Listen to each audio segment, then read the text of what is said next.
¿Cómo tener una vida llena de fe? En un mundo vacío de fe. En un mundo vacío de fe, ¿cómo tener una vida llena de fe? Y el mensaje de esta noche es cómo tener una fe inquebrantable, ¿no? Una fe de esas que no se mueven.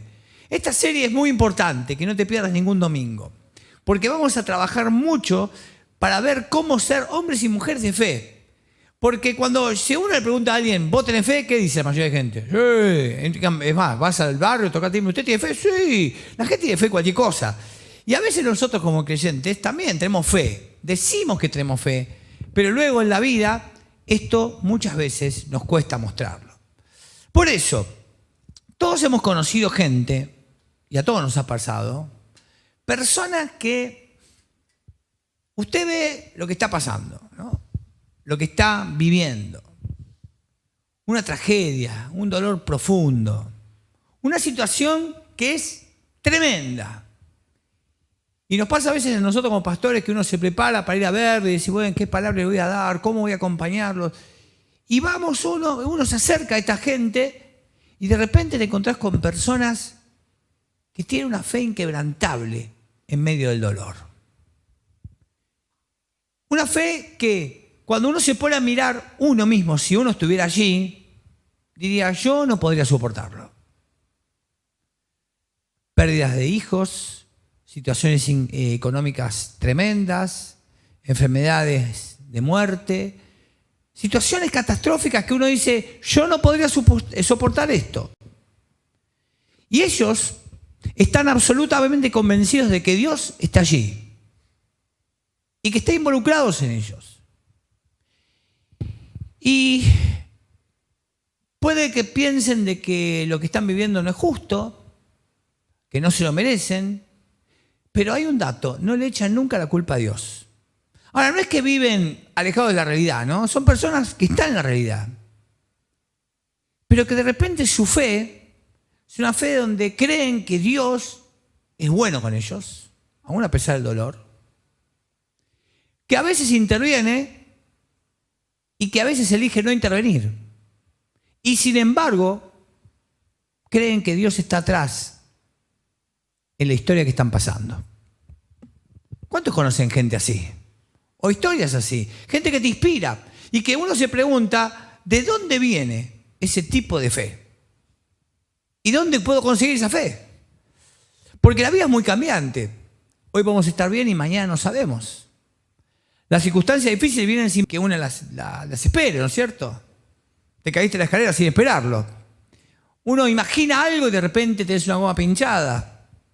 O vas a un médico y de repente te encontrás con un análisis que no esperabas. Una enfermedad que nunca imaginabas.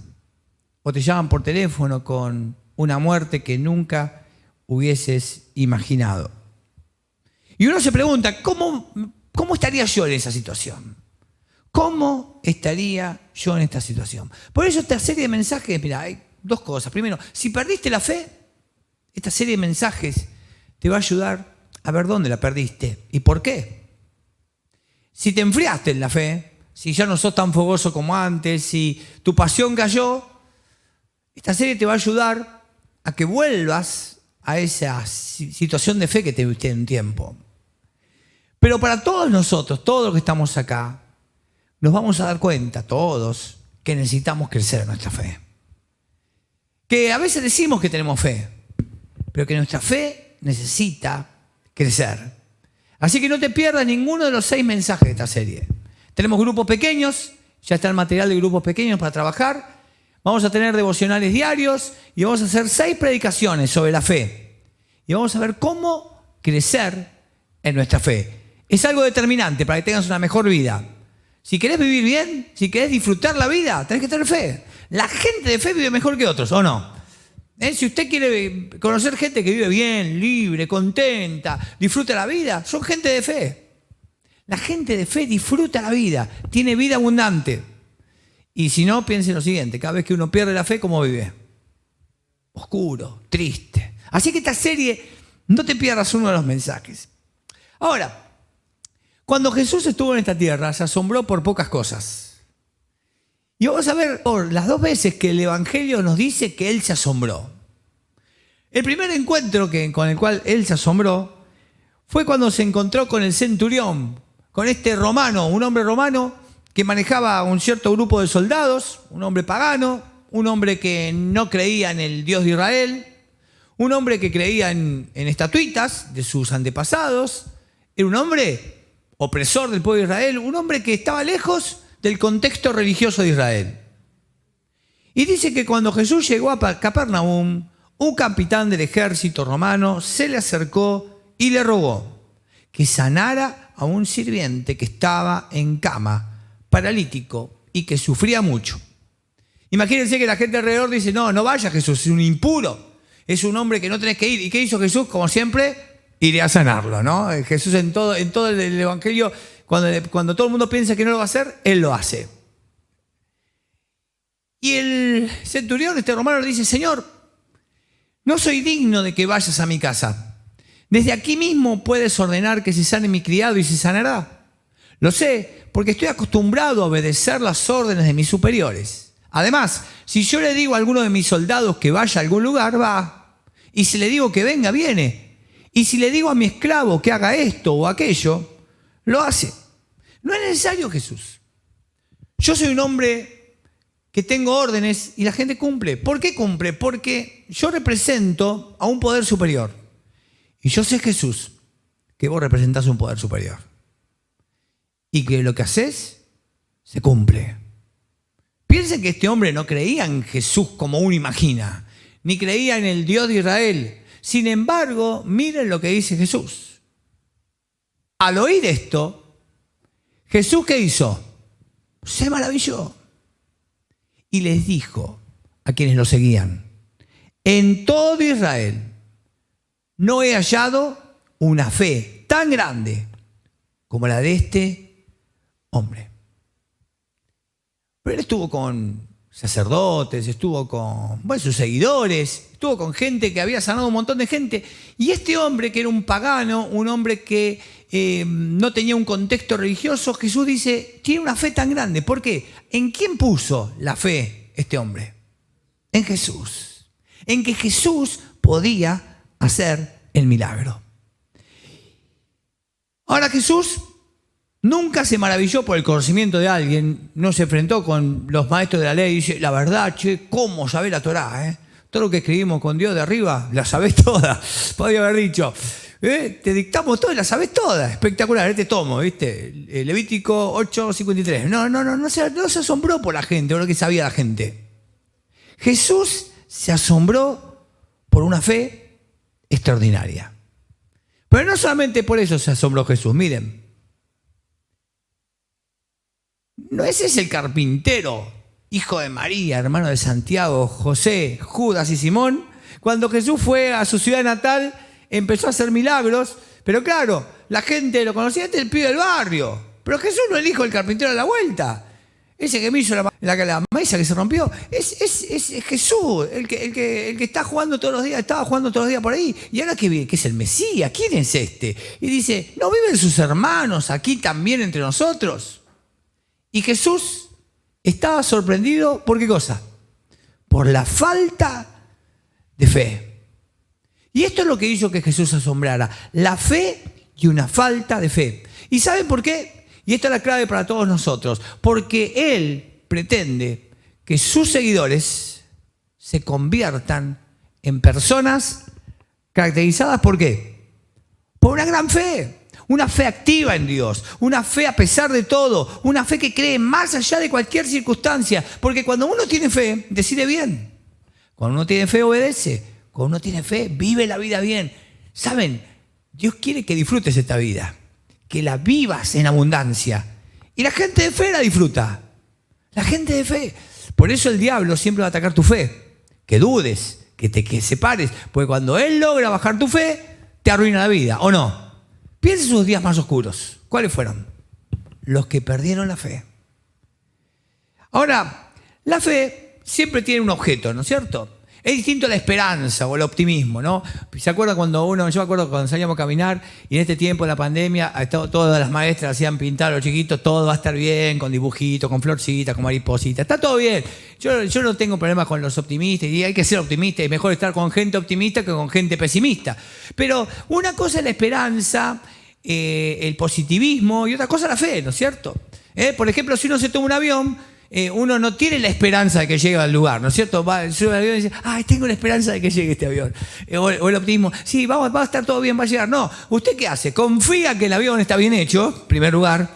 Confía que la mecánica anda bien. Y en segundo lugar, que el piloto no se tomó algo antes de salir. Entonces, uno confía en algo concreto, tiene un objeto. Bueno, el objeto de nuestra fe es Jesús. Y Jesús se estableció como el objeto de nuestra fe. Él dijo, yo soy el objeto de tu fe. Ahora, cuando estuvo en esta tierra, Jesús lo que quiso hacer justamente es aclarar la cuestión de la fe. Y él estaba con sus discípulos en un momento muy, muy especial, cuando él ya les había dicho que se iba a morir, que todo iba a terminar. Los discípulos estaban angustiados, tristes, se iba el maestro, no había esperanza. Y dice que cuando los discípulos estaban allí, él les dijo lo siguiente: no dejen que el corazón se les llene de angustia. Confíen en Dios y confíen también en ¿quién? En mí. Él les dice, confíen en Dios y confíen también en mí. Ahora piensen, ningún judío iba a confiar en ninguna persona como confían en Dios. Él estaba haciéndose como Dios y le dice, confíen en mí. ¿Por qué? Porque yo soy el que vine a mostrar realmente cómo es Dios. Porque en este mundo, porque todos religiosos, dice Jesús, porque todo lo que ustedes aprendieron, tienen que reaprenderlo. Yo soy el que puede mostrar cómo es Dios. Y acá vamos un poquito nosotros, ¿no? Todos nosotros tenemos imágenes de cómo es Dios. Y si yo hiciera un cuestionario de cómo es Dios, cada uno de nosotros tiene su idea, ¿no? Y a veces con ideas que tienen que ver con nuestro pasado religioso, que tienen que ver con lo que percibimos, con lo que nos dijeron, con lo que se dice en la popularidad. Y son cosas que uno va llevando, ¿no? Y que... A ver, por ejemplo, uno a veces piensa, bueno, lo que hice Dios no me lo va a perdonar, o Dios va a dejar de amarme, o Dios está esperando para castigarme. Un montón de cosas que uno tiene dando vueltas por la cabeza. Y en aquel tiempo también los religiosos de su tiempo tenían ideas de cómo era Dios. Y Jesús vino a mostrar justamente cómo Él era en verdad. Los fariseos y los religiosos habían puesto a Dios en una caja, lo habían definido y decían, Dios es A, B, C, D, F, J, y ya está. Y ellos se encargaban de enseñar cómo era Dios. Bueno, Jesús vino a romper la caja, a sacar a Dios de la caja y a decirle, si quieren saber cómo es Dios, mírenme, síganme, escúchenme, sigan mi ejemplo, vean cómo yo trato a la gente, vean cómo yo hago las cosas, mírenme. Y es lo que nos dice a nosotros. ¿Quieren saber cómo es Dios? ¿Cómo es Dios Padre? Mírenme a mí. Sigan mi camino. Elijan mis elecciones. Miren como yo mire. Amen como yo amo. Y en un momento dado, Jesús estaba allí con sus discípulos caminando y de repente ven a un ciego de nacimiento. Ahí estaba el ciego de nacimiento y los discípulos le preguntan a Jesús, porque era lo que ellos creían de Dios, ¿no? Jesús, ¿quién pecó? ¿Este o sus padres? No, porque había un ciego de nacimiento. ¿Quién pecó? ¿Este o sus padres? Y Jesús le dijo, no muchachos, así no funciona. Dios no castiga a las personas con enfermedad. Eso no es lo que está pasando aquí. Él no está enfermo porque alguien pecó. Pero Jesús toda la vida nos enseñaron de que la enfermedad es culpa del pecado. Y a veces nosotros, ¿no? También cuando andamos mirando a un Dios como un Dios que nos castiga, ¿por qué me pasó esto? ¿Por qué me pasó esto? ¿Por qué me ocurrió esto? ¿Qué me querés decir, Dios? Como les contaba la otra vez de cuando me quebré, ¿no? Todo el mundo me decía, ¿qué te quiere decir Dios? Y ya estamos buscando señales de por qué me pasó, por qué lo otro, el por qué y el para qué y todas esas cuestiones religiosas. Muchas cosas que hemos escuchado. Hay cosas que hemos repetido por años y que a veces los pastores han repetido por años. Y Jesús dice, no. Dios no es así. Dios no anda castigando gente. Dios no anda buscando tu error para castigarte. Están equivocados. Pero siempre pensamos lo mismo. Bueno, para eso vine, Jesús dice. Para enseñarte cómo es, de verdad, Dios. Entonces Jesús empezó a hablar sobre el prójimo, ¿no? Y estaba allí con los religiosos y vieron uno y dice, bueno, ¿y quién es mi prójimo, Jesús? ¿A quién tengo que amar? ¿A cuántos hebreos tengo que hablar? Bueno, no puedo amar a muchos hebreos. ¿Cuántos son mis prójimos? Entonces va Jesús y les habla una parábola sobre el racismo, ¿no? Porque mete al samaritano, un tipo que todo el mundo odiaba, alguien que no era puro, alguien que no quería, los samaritanos no se trataban con los judíos, y lo mete como el héroe de la historia. Y les dice, ¿saben quién es tu prójimo? Todo aquel que tiene una necesidad y vos podés ayudarlo. ¿Pero qué es Jesús? Toda la gente, claro. Pero los samaritanos no, por supuesto, porque Dios no tiene favoritos. Ah, no, Dios tiene favoritos. ¿Cómo no tiene favoritos? Nosotros somos los favoritos de Dios. No, Dios no tiene favoritos, pero espera a Dios, a mí me enseñaron eso. No, que a los judíos, o a veces a los creyentes, Dios los ama más que a los demás. Entonces Jesús le dice, no, están equivocados. Entonces Él les dice, ustedes han oído, y esto Jesús siempre lo dijo, ¿no? Vieron que en el Nuevo Testamento hay un montón. Ustedes han oído, pero yo les digo, ¿no? Ustedes han escuchado, pero yo les digo. Ustedes han oído, ama a tu prójimo, ¿y qué más? Y odia a tu enemigo. Ama a tu prójimo y odia a tu enemigo. Y Jesús y los fariseos, los que estaban allí escuchando, dicen, claro, Dios. ¿Dios a quién ama? Dios ama a los amigos de Dios y a los enemigos, Dios los odia. Y nosotros también tenemos que odiar a los enemigos. Y por eso vamos a tirar unas cuantas bombas por ahí. Entonces, ellos pensaban esto. Y esto es lo que dice el Antiguo Testamento, y el rey David decía esto. Está bien, pero Dios no es así. ¿Cómo Dios no es así? Y les dice, amen a sus enemigos y oren por quienes los persigan. No, Dios. Diga la verdad, a todos los que estamos acá. ¿Cuántos de ustedes le hubiese gustado alguna vez que Dios aplaste a sus enemigos? Diga la verdad. Internamente, por ahí no le hablaban, por ahí, a ver, si ustedes religiosamente preguntaban, que digan, no, que Dios bendiga a aquellos que me pero por dentro, diga la verdad, no me deje solo la maldad acá. No dijo internamente, Señor, hacelos bolsa. Ese jefe que te echó, o aquel tipo que habló mal de vos, o aquel compañero que te dijo cosas malas, ¿no? Oraste, Señor, yo te amo, reivindica a tu hijo. Bueno, los judíos también eran así. Y Dios le dice, no, tienen que amar a sus enemigos y tienen que orar por quienes los persiguen. Por ejemplo, orar por todo lo que le hacen bullying, chicas, qué bárbaro. No. Dice, bueno, yo vengo, dice Jesús, a mostrar cómo, de verdad, es el Padre Celestial. Y Jesús vino a mostrarnos cómo es Dios naturalmente, cómo es de verdad.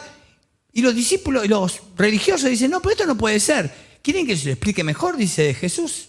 Miren, Él hace que el sol salga sobre ¿quiénes?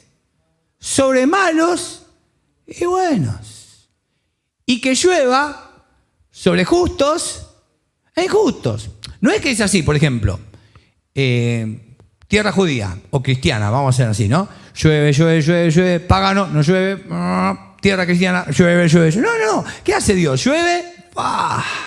Y cuando hay sequía, ¿para quién hay sequía? Para todos. Cuando hay una guerra, ¿para quién es? Para todos. Cuando hay una pandemia, ¿quién se enferma? Todos. Entonces lo que Dios quiere decirte es que Él no tiene favoritos. ¿Cómo no tiene favoritos? No, Dios no tiene favoritos. Entonces, ¿qué me sirve recibir a Jesús? Y ahí es donde Jesús quiere aclararte que Él ama a todas las personas. Por eso, si yo quiero saber cómo es Dios, yo tengo que creer y ver a Jesús.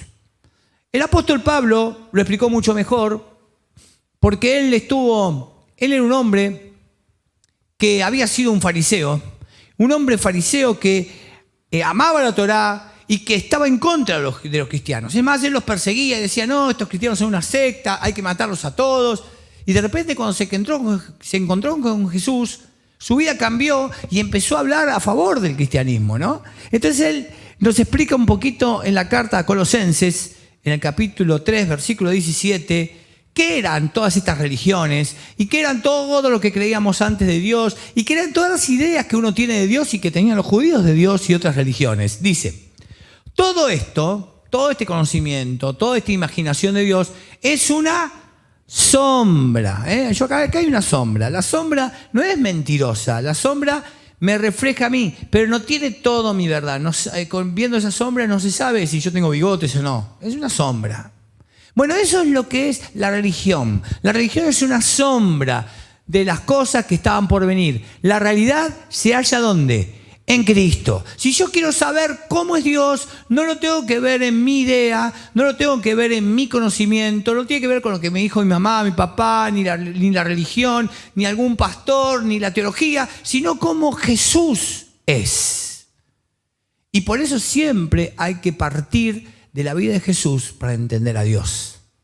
Nunca empieces por Génesis para entender a Dios.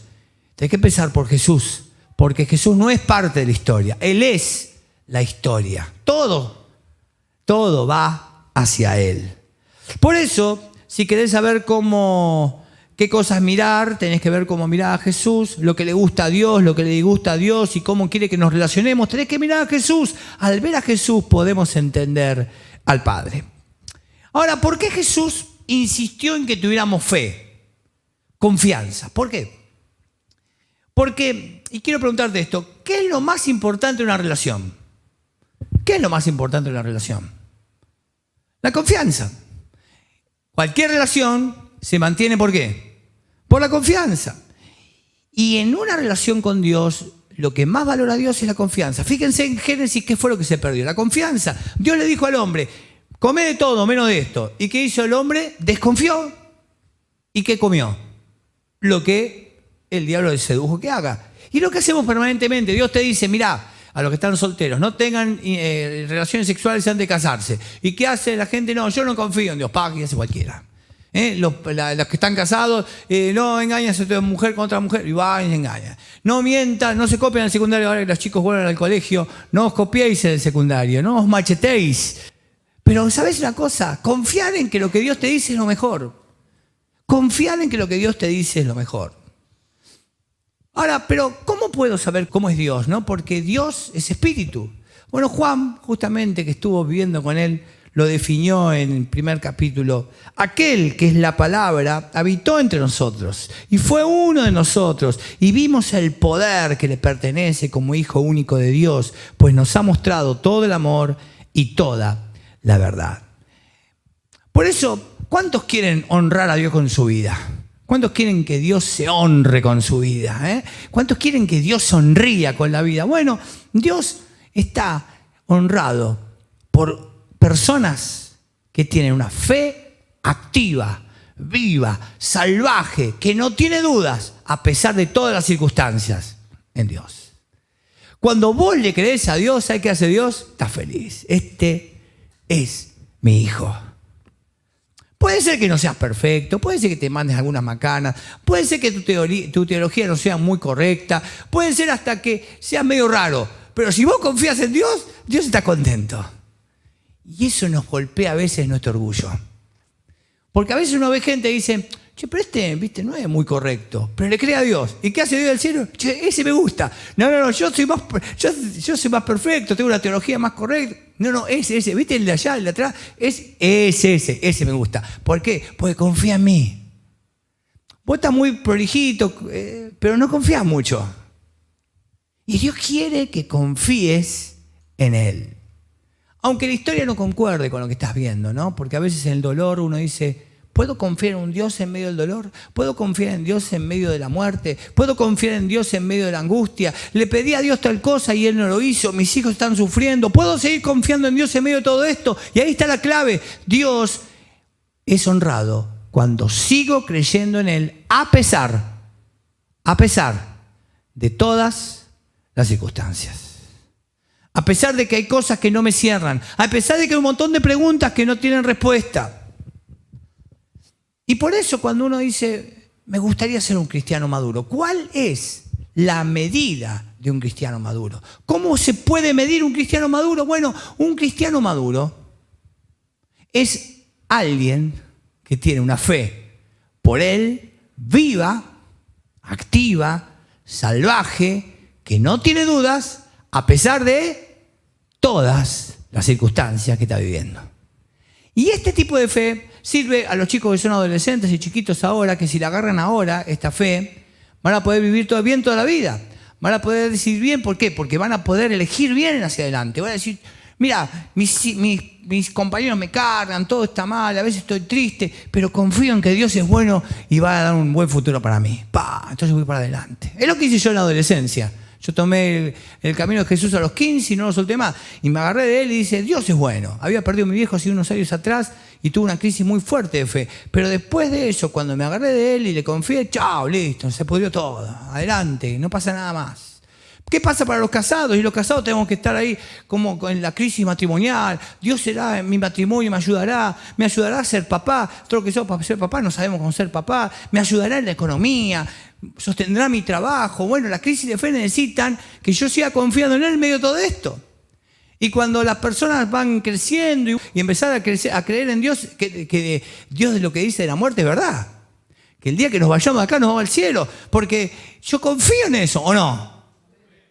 Estuvo bueno eso, va, y confía que después se muere y se va al cielo, claro. Y entonces empezamos a vivir una vida buena desde chicos, una fe que se asienta en algo que no es una fe de fin de semana, sino que es una fe de lunes. ¿Por qué digo fe de lunes? Porque el domingo somos todos buenos acá, ¿no es cierto?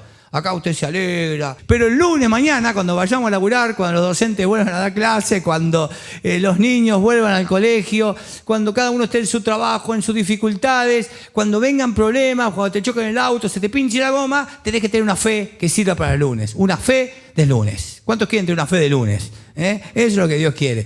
No una fe de campamento. ¿Vieron la fe de campamento como son? Que son lindas, fe de campamento, especialmente la última noche de campamento, donde te arrepentí, donde te humillás. ¿Cuántos se arrepintieron? Noche de campamento, que tirás al fuego todos tus pecados y clavás en la cruz todas las porquerías que hiciste y de repente haces una llamada a tus viejos, sí, me arrepiento, todas las cosas malas que te dije. Es lo que está bien y hay que hacerlo eso. Pero Dios quiere una fe de lunes, una fe más allá de todas las circunstancias. Las semanas que vienen vamos a estar hablando de cómo desarrollar una fe así. ¿Cuáles son los elementos que combinados juntos nos ayudan a tener una fe que nada nos mueva? Que nada. Que no nos mueva a los chicos, adolescentes, y que puedan disfrutar una vida llena de fe toda la vida, que es lo mejor que te puede pasar. Que no nos mueva a nosotros, que somos grandes, y que podamos vivir una vida buena de fe. Y que transmitamos con nuestra vida a nuestros hijos y a los que nos siguen que vale la pena tener una vida de fe. Que no es la vida esta, no es una vida fácil, es una vida difícil, pero con fe en que hay un Dios bueno que nos ama y que nunca nos va a dejar. Por eso, cuando uno piensa en las cosas que hemos dudado de Dios, no es porque Jesús nos haya fallado. Normalmente los que nos fallaron fueron personas, ¿no es cierto?, que decían amar a Jesús y que se equivocaron. La mayoría de la gente que se aleja de Dios no es porque Jesús le falló. Y por eso es tan importante para nosotros ser gente que no le falle a otros, ¿no? En su fe. Porque hay gente que nos está mirando en la fe. Lo que somos papás de nuestros hijos, pero también gente de la iglesia, otras personas, a los que le hemos hablado de Dios, ¿no es cierto? Vos le hablaste de Dios y después te ven pateando, no, yo creía en Dios, pero ahora me voy al infierno. No, quieren ver tu fe. Miren, hay gente que vos le hablaste de Dios y que no quiere saber nada, pero te está mirando todavía. Está viendo qué haces. Está viendo si crees en la crisis. Está viendo si vas a hacer lo que Dios te pide en medio de otras cuestiones. Por eso, esta cuestión de la fe va a transformar toda tu vida. Por eso esta serie te va a ayudar si tu fe cayó. Esta pandemia apagó mucha fe para que vuelvas a tener una vida llena de fe. Pero en segundo lugar, si tu vida quiere ser cada día mejor, si querés ser maduro, siempre recordar algunas cosas. En primer lugar, que la madurez espiritual siempre se mide en qué cosa? En cómo respondemos a las circunstancias y en cómo tratamos a las personas. La madurez cristiana no se mide en conocimiento, aunque es bárbaro conocer la Biblia y conocer la teología y todo lo que vos quieras, y a mí me encanta saber y estudiar mucho, pero no se mide en eso. Tampoco se miden experiencias religiosas. No, sí, yo toqué el quinto cielo, recibí, qué sé yo, 50 unciones y conocí a todos los pastores del mundo y estuve en conferencias. La madurez no se mide porque yo alimenté a todos los pobres del mundo. La madurez se mide en cómo respondo a las circunstancias, con fe, y cómo trato a la gente. Porque la madurez y las personas maduras son aquellas que confían en Dios a pesar de todas las circunstancias. Y puede ser que hoy estés pasando momentos difíciles, seguí confiando. Y que aman a las personas a pesar de todas las circunstancias. No dejan de amar, porque Jesús nunca dejó de amar.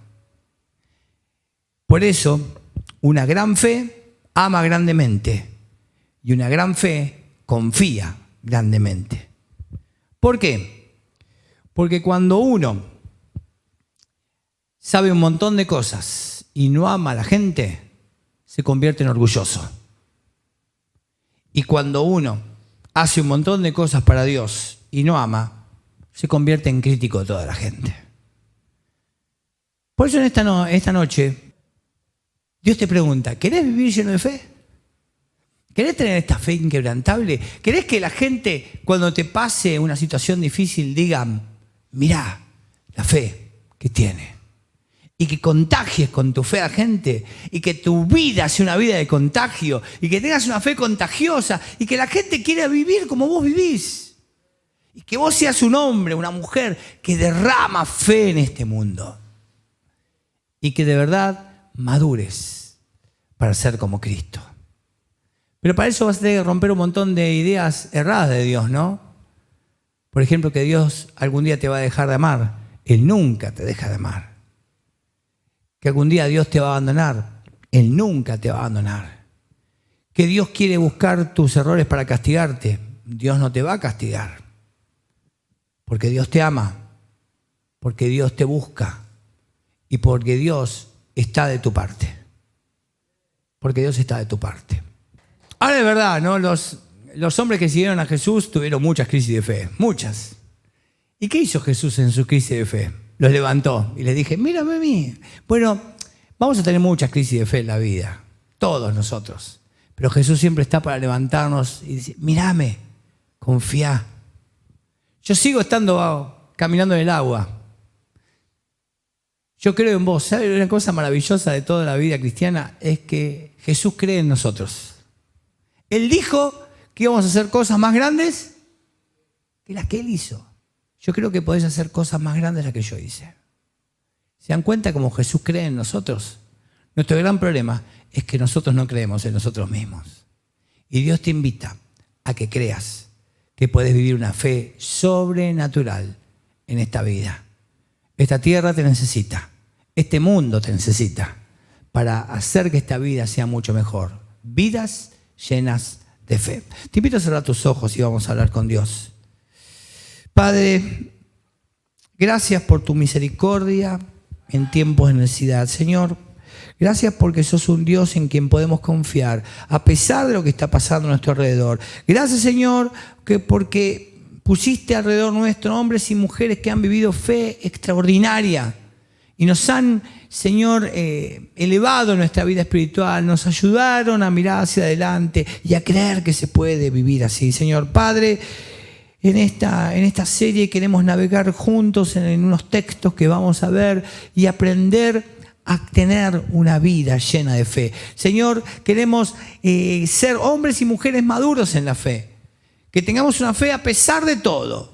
Una fe a pesar de todo lo que venga, seguir creyendo y viviendo una vida abundante. Jesús, esto es lo que hiciste por nosotros. Esto es lo que prometiste. A esto viniste, a mostrar cómo era de verdad Dios.